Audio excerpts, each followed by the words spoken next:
Cleft lip and cleft palate. Cleft lip or choleschisis and cleft palate palatoschisis, which can also occur together as cleft lip and palate, are variations of a type of clefting congenital deformity caused by abnormal facial development during gestation. A cleft is a fissure or opening, a gap. It is the non-infusion of the body's natural structures that form before birth. Clefts can also affect the other parts of the face such as the eyes, ears, nose, cheeks, and forehead. If the cleft does not affect the palate structure of the mouth, it is referred to as the cleft lip. Cleft lip is formed in the top of the lip as either a small gap or an indentation in the lip, partial or incomplete cleft, or it continues into the nose, or complete cleft.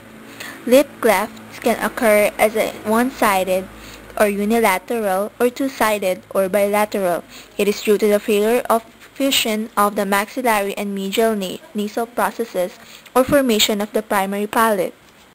Cleft palate is a condition in which the two plates of the skull that form the hard palate or roof of the mouth are not completely joined. Palate cleft can occur as complete, wherein soft and hard palates, possibly including a gap in the jaw, or incomplete, wherein a hole in the roof of the mouth, usually as a cleft soft palate. When cleft palate occurs, the uvula is usually split.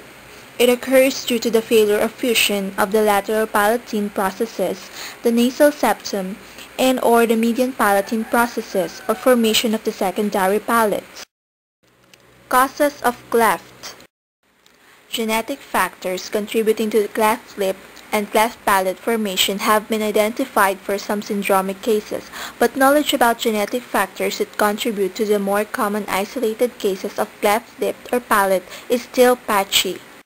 Environmental influences may also cause or interact with genetics to produce orofacial clefting. Treatment. Cleft lip and palate is very treatable. However, the kind of treatment depends on the type of severity of the cleft. Cleft lip treatment.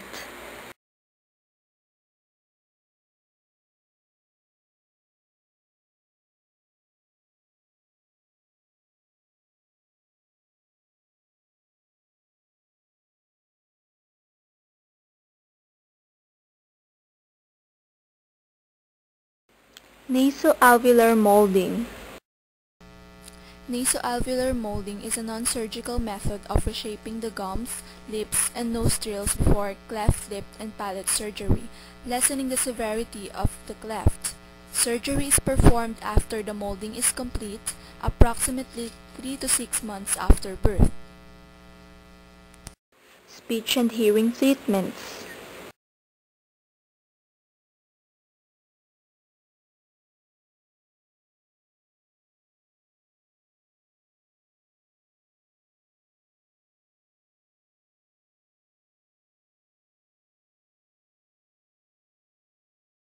Cleft may cause problems with feeding, ear disease, speech, and socialization.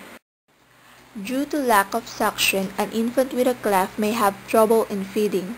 An infant with a cleft palate will have greater success feeding in a more upright position. Gravity will prevent milk from coming through the baby's nose if he or she has a cleft palate. Individuals with cleft also face many middle ear infections which can eventually lead to total hearing loss.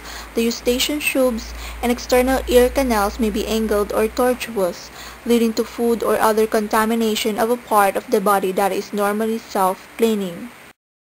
Bonding with the infant, socializing with family and community may be interrupted by the unexpected appearance, unusual speech, and the surgical interventions necessary.